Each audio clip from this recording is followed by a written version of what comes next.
একদম শুরুতেই একটি কথা বলতে চাই, যখনই আমরা ইফতারের জন্য কোনো একটি স্পেশাল রেসিপি সিলেক্ট করব, সেই দিন যেন অন্যান্য আইটেমগুলো কম থাকে।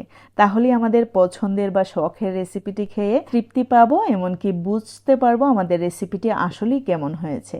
আর অন্যান্য আইটেম যদি থাকে একদমই হজবরল একটা অবস্থা হবে, মানে হলো আপনার পছন্দের রেসিপিটির টেস্ট আসলেই আপনারা সঠিকভাবে বুঝতে পারবেন না। তাই জন্য বলছি, একটি রেসিপি যদি স্পেশালভাবে তৈরি করেন, অন্যান্য আইটেমগুলো একটু কমিয়ে আনবেন। তো আমার আজকের রেসিপিতে আপনাদের সাথে শেয়ার করতে যাচ্ছি এক অন্যরকম ডেজার্ট রেসিপি। আশা করি আপনাদের অনেক ভালো লাগবে। তো দেখতেই পেলেন এইখানে আমি মালাই দইয়ের কাপ নিয়েছি, আর এইটা হচ্ছে গিয়ে বাজার থেকে কিনে আনা একটি প্যাকেট। আমাদের সিলেটি ভাষায় ওইটাকে আমরা বলে থাকি যে একদম ছোট ছোট চালের মতো আর কি, যে সই পিঠার প্যাকেট।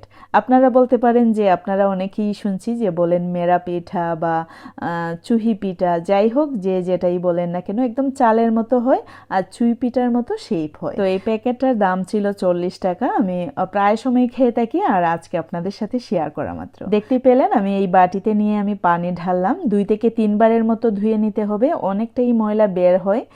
একদম ধুইলে কিন্তু একদম সফট হয়ে যায়। তো 1 থেকে 2 বার ঝটপট ধুয়ে নিয়ে তারপরে আমরা রান্নাটা শুরু করব। চুলে একটি প্যান বসিয়ে দিলাম, আর প্যানের মধ্যে আমি দিয়ে দিচ্ছি প্রায় 1 লিটারের মতো দুধ। আর এই দুধটাকে দেখে নিশ্চয়ই বুঝতে পারছেন যে একদম ধোঁয়া উঠছে। আমি কিন্তু আগে থেকেই জাল করে নিয়েছিলাম। এই পর্যায়ে চুলার আগুন একদমই লো ফ্লেমেতে আছে। একটু যদি ফ্লেম বাড়ানো হয় তাহলে কিন্তু দুধ একদম বলক এসে যাবে আর পড়ে যাবে। একদমই ছোট পাত্র, এই দুধের তুলনায় আপনারা দেখে নিশ্চয়ই বুঝতে পারছেন।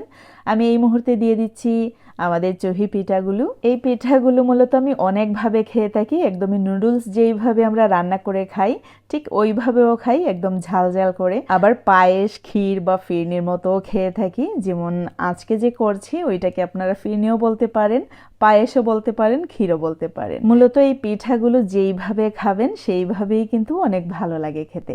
আমি কিন্তু এইখানে গরুর দুধ ইউজ করেছি। আপনারা চাইলে কিন্তু পাউডার মিল্কের সাথে পানি অ্যাড করেও ঠিক সেম ওয়েতে তৈরি করে নিতে পারেন। তো দিয়ে দিলাম 1 কাপ পরিমাণে নারকেল। কুড়ানো নারকেল দিলে এর স্বাদ কিন্তু অনেক গুণ বেড়ে যায়। অবশ্যই চেষ্টা করবেন এই রেসিপি যদি সেম ওয়েতে তৈরি করেন কিছুটা পরিমাণে হলেও নারকেল ইউজ করার, তাতে করে এর স্বাদ কিন্তু ডাবল হয়ে যাবে। দিয়ে দিলাম 1 চিমটি পরিমাণে গরম মশলার গুঁড়ো। এইখানে আপনারা দারুচিনি, এলাচও ইউজ করতে পারেন। আমি একদমই গরম মশলার গুঁড়ো ইউজ করলাম, তাতে করে এর ফ্লেভার আরও স্ট্রং হবে, ভালো লাগবে খেতে। দিয়ে দিচ্ছি স্বাদ মতো চিনি, আর দিয়ে দিচ্ছি 1 চিমটি পরিমাণে লবণ। এইখানে চিনি অবশ্যই আপনাদের স্বাদ মতো ইউজ করতে পারেন। বিশেষ করে এই টাইপের রেসিপিগুলো ইফতারে কিন্তু একদম মন প্রাণ ঠান্ডা করে দেয়। আমরা সবাই জানি সারাদিন রোজা রাখার পর যখন ঠান্ডা ঠান্ডা কোনো কিছু খাওয়া হয় একদমই আত্মাটা ঠান্ডা হয়ে যায়। কারণ হচ্ছে গরম কিন্তু কম পড়েনি, ইফতারের সময় ভালোই গরম লাগে। তো দেখতে পাচ্ছেন একদমই কিন্তু সেদ্ধ হয়ে গেছে। এরই মধ্যে আমি আরও কিছুটা দুধ অ্যাড করে নিচ্ছি, কারণ হচ্ছে অনেকটাই যদি ঠান্ডা হয়ে যায় অনেকটাই আঠালো হয়ে যাবে। তাই জন্য শেষের দিকে আমি আরও কিছুটা দুধ অ্যাড করে নিলাম। আপনারা চাইলে কিন্তু আরও বেশি করে দুধ অ্যাড করে নিতে পারেন, তবে আমি এইখানে আরও 200 ml এর মতো দুধ অ্যাড করেছি। আপনারা চাইলে কিন্তু 300-400 ml পর্যন্ত অ্যাড করতে পারেন, তাতে কোনো প্রবলেম নেই। আমি যতটুকু দুধ দিয়ে করেছি সেই ক্ষেত্রে আমার রেসিপিটা কিন্তু অনেকটাই আঠালো হয়ে গিয়েছিল ইফতারের সময়, তবে খেতে কিন্তু অনেক সুস্বাদু ছিল। নিঃসন্দেহে হেলদি একটি রেসিপি, খুবই ভালো লেগেছিল। এই মুহূর্তে আমি চুলার আগুনটা অফ করে দিলাম। একদম পারফেক্টলি সেদ্ধ হয়ে গেছে সব কিছু।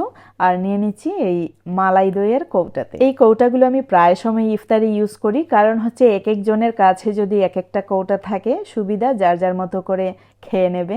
আর যদি একটি বাটিতে নিয়ে নেই তাহলে কিন্তু আরও কতটা বাটি যে বড়ে তার কিন্তু হিসেব নেই। তাই জন্য আমি এই ব্যবস্থাটা করে নেই। তবে এই কৌটাগুলো আমি প্রায় সময় ইউজ করে থাকি একবারের জন্যই।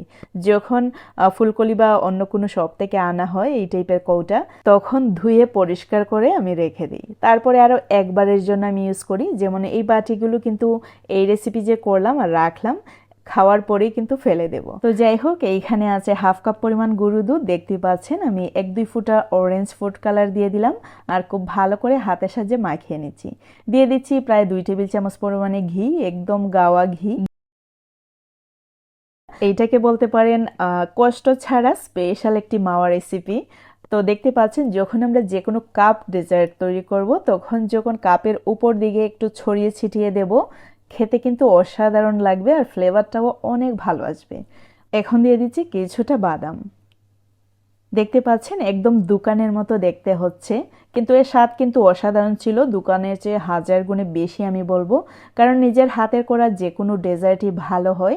একদম হাইজিন মেনটেন করে আপনি যখন বাসায় তৈরি করবেন, এর টেস্ট কিন্তু মন্দ হলেও কিন্তু অনেক ভালো, স্বাস্থ্যসম্মত। আমার আজকের রেসিপি কিন্তু এই পর্যন্তই। See you in the next video. Till then bye, আল্লাহ হাফেজ। সবাই ভালো থাকবেন, সুস্থ থাকবেন।